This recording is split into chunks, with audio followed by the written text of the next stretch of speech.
পৃথিবী থেকে হাজার মাইল উপরে ভাসছে একটা হাইটেক জেলখানা, যেখানে দুনিয়ার সবচেয়ে ভয়ঙ্কর 500 জন সাইকোপ্যাথকে জ্যান্ত ফ্রিজ করে রাখা হয়েছে। একবার ভাবো তো, যদি এই স্পেস প্রিজনের ভিতরে খোদ আমেরিকার প্রেসিডেন্টের মেয়ে আটকে পড়ে আর সেই খুনিগুলো হঠাৎ জেগে ওঠে, তাহলে ঠিক কোন লেভেলের ধ্বংসযজ্ঞ শুরু হবে। ঠিক তেমনই ঘটে লকআউট মুভিতে। আর সেই পুরো রুদ্ধশ্বাস মুভির কাহিনী জানাতে শুরু করি আজকের এক্সপ্লেনেশন। মুভির শুরুতেই আমরা আমাদের ডিয়ার ডেভিল হিরো স্নোকে দেখি, যে একটা ডার্ক ইন্টারোগেশন রুমে বসে স্পেশাল এজেন্ট রুপার্টের হাতে বেদম মার খাচ্ছে। কিন্তু স্নো এত কুল আর ক্রেজি একটা ক্যারেক্টার যে মুখ ফেটে রক্ত বের হওয়ার পরেও সে একের পর এক জোকস মেরে তাদের আরো খেপিয়ে দেয়। এরপরে স্টোরিটা সোজা একটা ফ্ল্যাশব্যাকে চলে যায়, যেখানে কাল রাতে স্নো তার বেস্ট ফ্রেন্ড ফ্র্যাঙ্ককে বাঁচাতে একটা হোটেলে এন্ট্রি নিয়েছিল। কিন্তু স্নো সেখানে পৌঁছানোর আগে ফ্র্যাঙ্ক মারাত্মকভাবে গুলিবিদ্ধ হয়, আর মারা যাওয়ার ঠিক কয়েক সেকেন্ড আগে সে স্নোর হাতে খুব নর্মাল দেখতে একটা ব্রিফকেস ধরিয়ে দেয়। ফ্র্যাঙ্ক তাকে বারবার ওয়ার্ন করে বলে যে যাই হোক না কেন ওদের কোনোভাবেই এই ব্রিফকেসটা দিও না, আর এই কথা বলে সে চিরতরে চোখ বন্ধ করে ফেলে। এই সামান্য ব্রিফকেসটার ভিতরে যেন পুরো মুভির বড় টুইস্ট লুকিয়ে আছে, আর এটা তখনও স্নো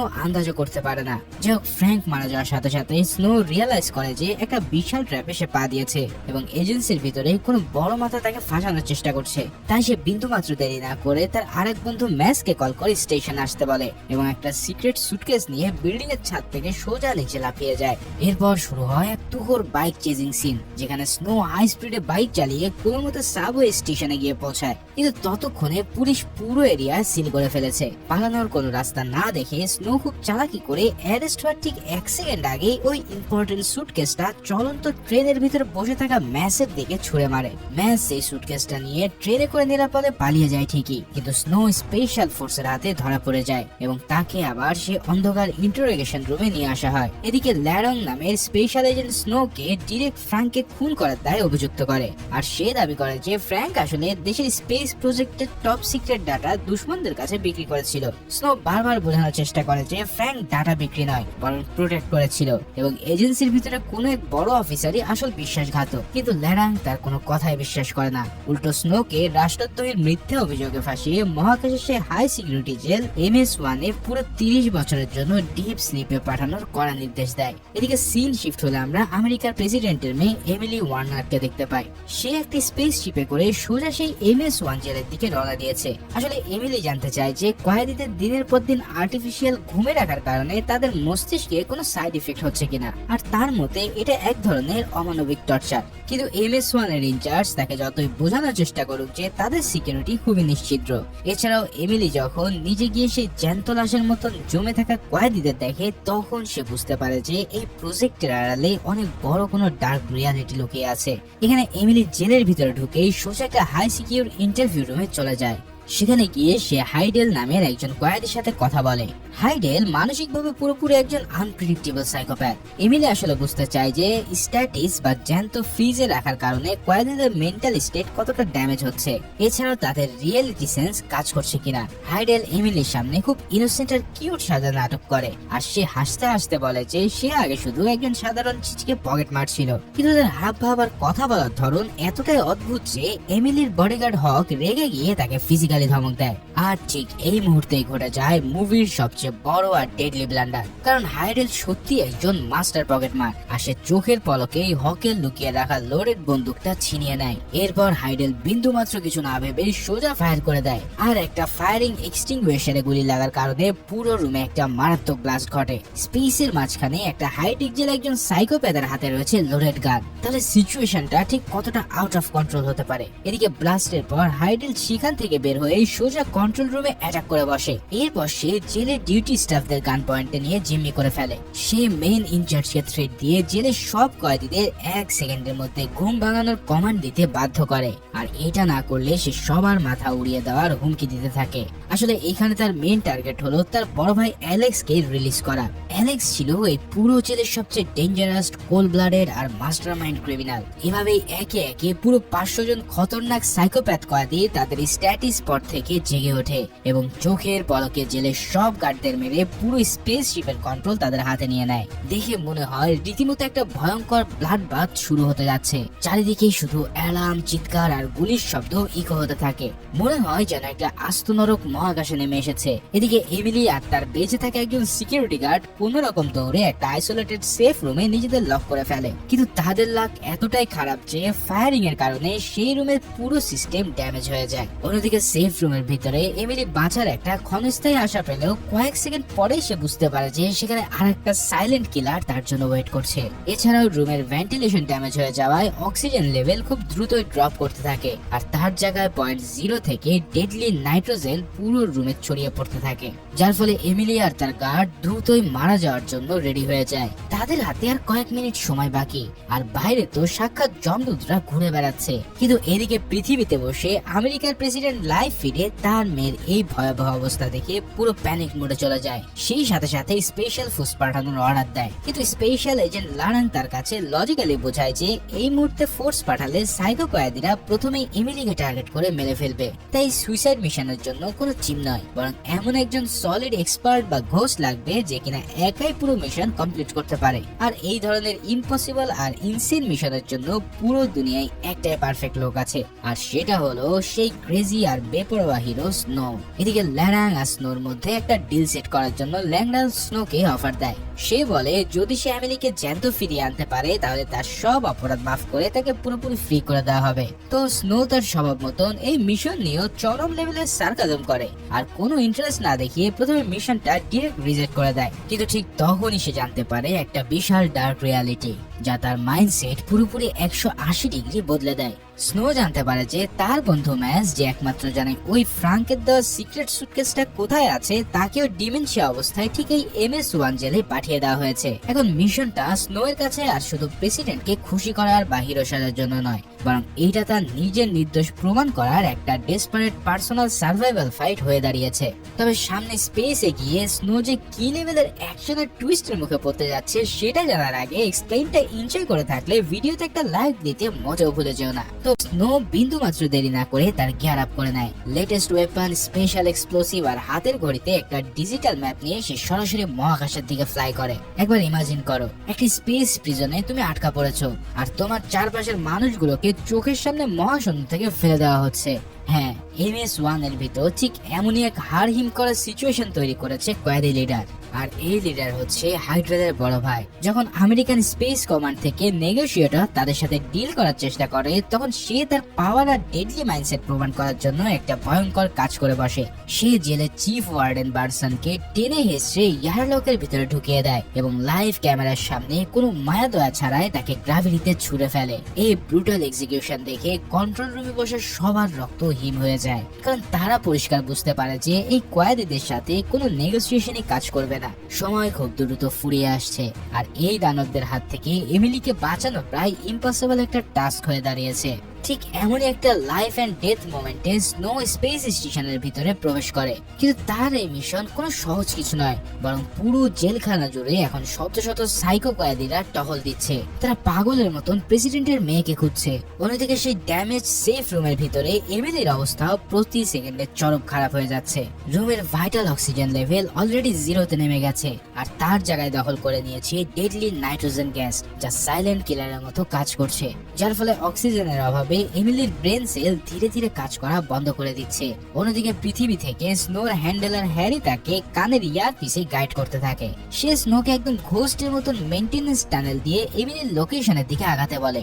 এভাবেই যাওয়ার পথে হঠাৎ স্নোর সামনে একটা বিশাল গ্যাপ এসে হাজির হয়, আর এই গর্তের নিচে ছিল এক বিশাল বড় টার্বুলেন্স সিস্টেম। হ্যারি স্নোকে ইনস্ট্রাকশন দেয় যে তাকে ওই আর্টিফিশিয়াল গ্র্যাভিটি আর ফ্যানের বাতাসের ফ্লো ইউজ করে ওই গ্যাপ পার হতে হবে। এই টারবাইনের ভিতরে যদি এক স্টেপও ভুল হয় তাহলে সে নিচে পড়ে গিয়ে একদম টুকরো টুকরো হয়ে যাবে। কিন্তু আমাদের স্নো তো স্নোই, সে বিন্দু মাত্র হেজিটেশন ছাড়া একটা লাফ দেয় এবং গ্র্যাভিটি ডিফিয়ারিং জাম দিয়ে কোনো মতেন উপরে গিয়ে পৌঁছায়। এরপর হ্যারি তাকে ইমার্জেন্সি অ্যালার্ট দেয় যে সময় একদম শেষ, তাই তাকে 1 সেকেন্ডের ভিতরে মুভ করতে হবে। এভাবে ফাইনালি স্নো দৌড়ে এমিলি সেফ রুমে সে হেভি মেটালের হ্যাচের সামনে পৌঁছায়, কিন্তু সিস্টেম ড্যামেজ হয়ে যাওয়ার কারণে দরজা পুরোপুরি লকডাউন হয়ে আছে।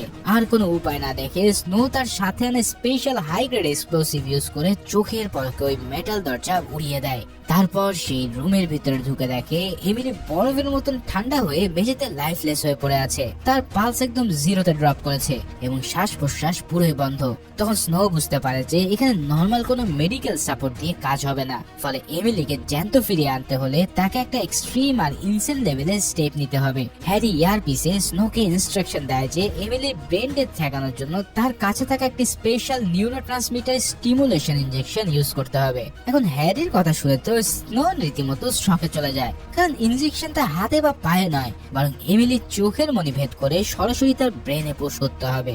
মানে কি লেভেলের একটা গা শিউরে ওঠা ব্যাপার, একবার চিন্তা করো। এই কথা শুনে স্নোর মতো রাফ এন্ড টাফ মানুষের হাতও কাঁপতে থাকে, কারণ 1 মিলিমিটার এদিক সেদিক হলে এমিলি চিরতরে পঙ্গু বা অন্ধ হয়ে যেতে পারে। কিন্তু তাদের হাতে আর 1 সেকেন্ডের সময় নেই, তাই স্নো নিজের ইমোশনকে কন্ট্রোল করে এমিলির ডান চোখ দিয়ে এই ইনজেকশনটা সরাসরি তার ব্রেনে পুশ করে দেয়। মেডিসিনটা ব্লাডে মেশার সাথে সাথেই ঘটে এক মিরাক্কেল। এমিলির নিথর বডিতে হঠাৎ করে অ্যাকশন শুরু হয়, আর সে জোরে একটা সাউন্ড করে শ্বাস নিয়ে জেগে ওঠে। কিন্তু এমিলি এতটাই ট্রমাটাইজ আর প্যানিকের মধ্যে থাকে যে সে জ্ঞান ফেরার পরে স্নোকে থ্যাঙ্কস দেওয়ার বদলে উল্টো তার সাথে মারামারি শুরু করে দেয়। সে নিজের ডিফেন্সে স্নোকে আঘাত করে, আর তখনই স্নো তার সিগনেচার জোকস মেরে তাকে রিয়েলাইজ করায় যে সে আসলে তার স্পেশাল রেস্কিউ মিশন এসেছে। এবার এমিলি বুঝতে পারে যে এই লোকটা একটু ক্রেজি হলেও এই মুহূর্তে সেই তার বাঁচার একমাত্র ভরসা, আর এখন তাদের দুজনকে এই নরক থেকে বের হওয়ার রাস্তা বের করতে হবে। যাই হোক, এদিকে স্নো আর এমিলি যখন বুঝতে পারে যে পুরো জেলখানা এখন সাইকো কয়েদিদের কন্ট্রোলে,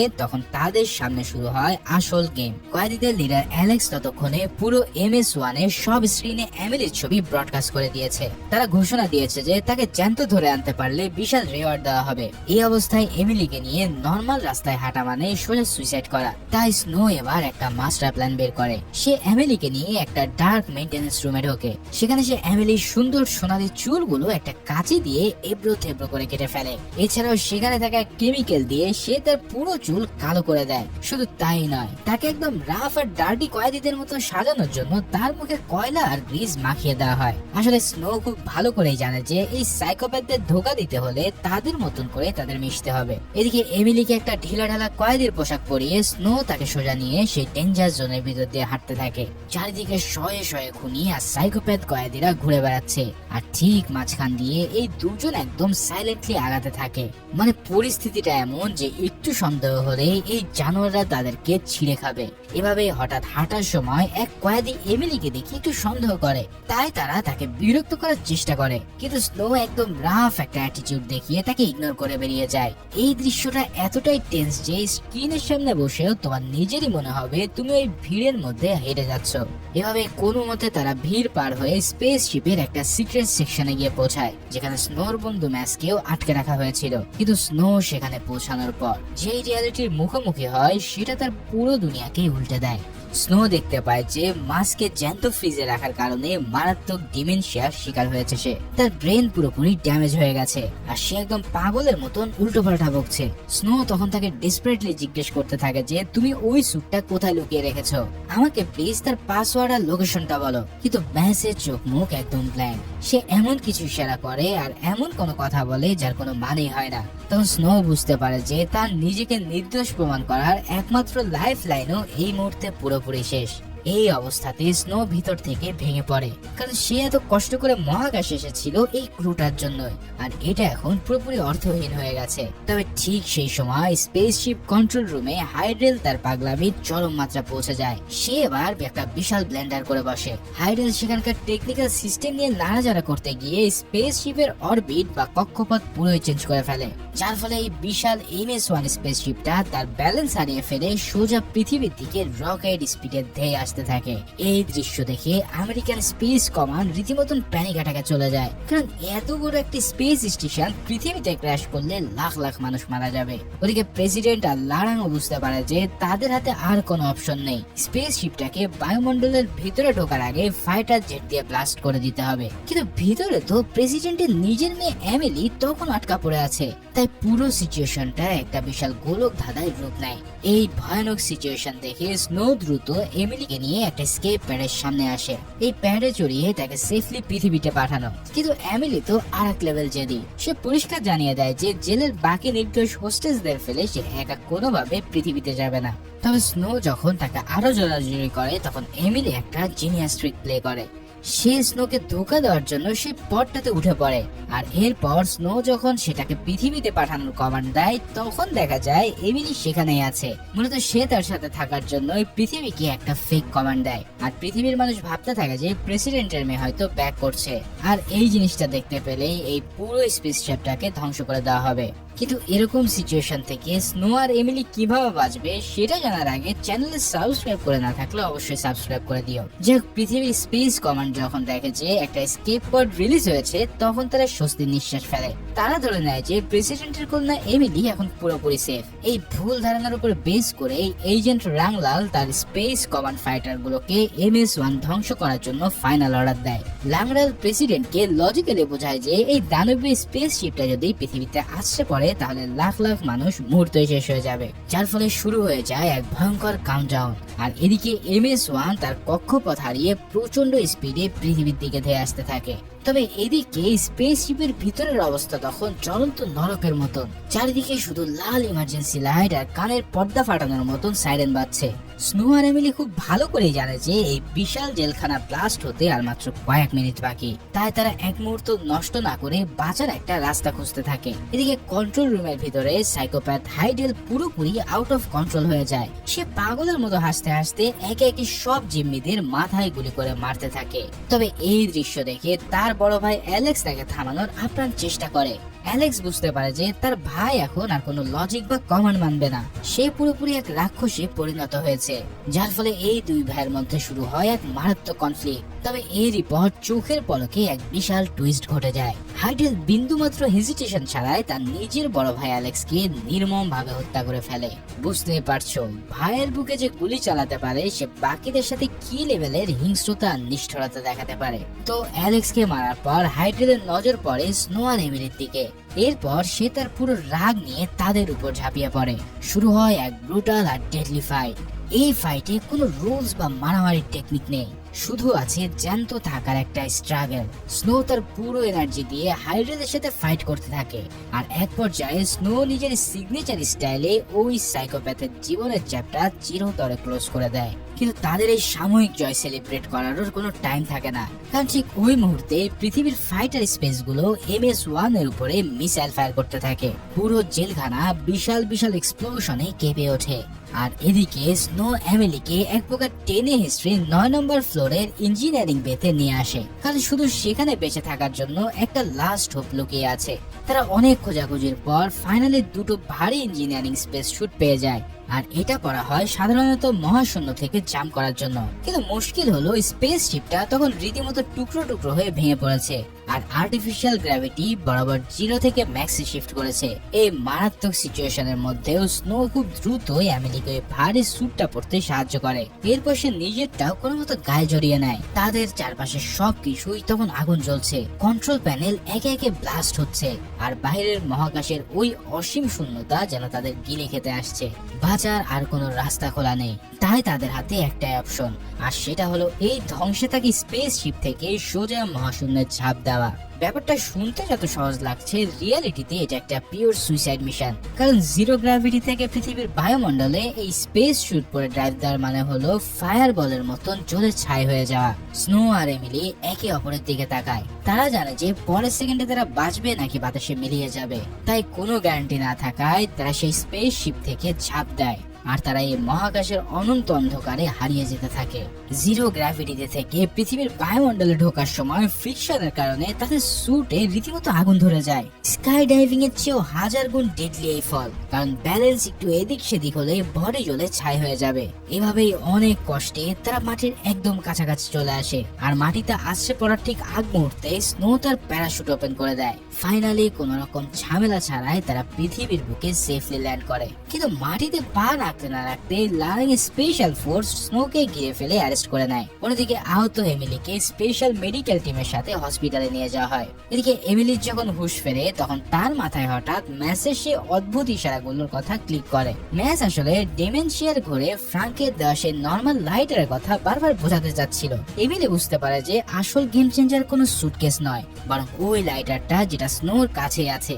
এদিকে ল্যাংড়া আর তার টিম স্নোকে জোরাজোরি করতে থাকে, কিন্তু স্নো আগের মতোই কুল। সে খুব ক্যাজুয়ালি বলে যে ওই সিক্রেট সুটকেসটা সে পেয়েছে আর তার লোকও সেটা নিয়ে আসছে। এভাবে একটা সুটকেস এলে সেটাকে টেবিলে রাখার পর ল্যারাং এর স্পেশাল এজেন্ট চার্লি, সে এতক্ষণ খুব সাধু সেজেছিল। এখানে সে খুব কনফিডেন্টলি একটা সিক্রেট পাসওয়ার্ডটা দিয়ে লকটা খুলে ফেলে, কিন্তু সুটকেস খোলার পর চার্লি পুরোপুরি শকড হয়ে যায়, কারণ ভেতরে কোনো ডাটা নেই, সুটকেসটা একদম ফাঁকা। তখন স্নো একটা ডেডলি স্মাইল দিয়ে বলে যে আমি নিজেই তো জানতাম না এটা পাসওয়ার্ড কি, কিন্তু তুমি কিভাবে জানলে? আর এই কথাতে চার্লি পুরো শকড হয়ে পড়ে। আসলে এটাই ছিল সে mind blowing master stroke. Charlie হলো সে আসল বিশ্বাসঘাতক যে ডাটা চুরি করে ফ্র্যাঙ্ককে মেরেছিল, আর স্নো তাকে ফাঁকা সুটকেসের ট্র্যাপে ফেলে সবার সামনে এক্সপোজ করে দেয়। ল্যাংড়ার সাথে সাথে চার্লিকে অ্যারেস্ট করে আর স্নো পুরোপুরি নির্দোষ প্রমাণিত হয়। এরপর স্নো তার পকেটে থাকা ফ্রাঙ্কের সে লাইটারের ভেতর থেকে আসল মাইক্রোচিপটা বের করে এবং তার মৃত বন্ধুর সম্মান ফিরিয়ে আনে। সব চার্জ থেকে ফ্রি হয়ে স্নো যখন বাইরে বেরিয়ে আসে তখন সে দেখে এমিলি তার জন্য ওয়েট করছে। এমিলি কাছে এসে স্নোর মুখে জোরে একটা ঘুষি মারে, কারণ স্পেসে স্নো তাকে অজ্ঞান করার জন্য ঘুষি মেরেছিল। স্নো তখন হাসতে হাসতে বলে যে আমি ভাবলাম তুমি আমাকে কিস করতে আসছো। যাই হোক, তাদের এই টিপিক্যাল টম এন্ড জেরি টাইপের কিউট আর সার্কাস্টিক ঝগড়ার মধ্যে দিয়ে এই ক্রেজি মুভিটাও এখানে শেষ হয়।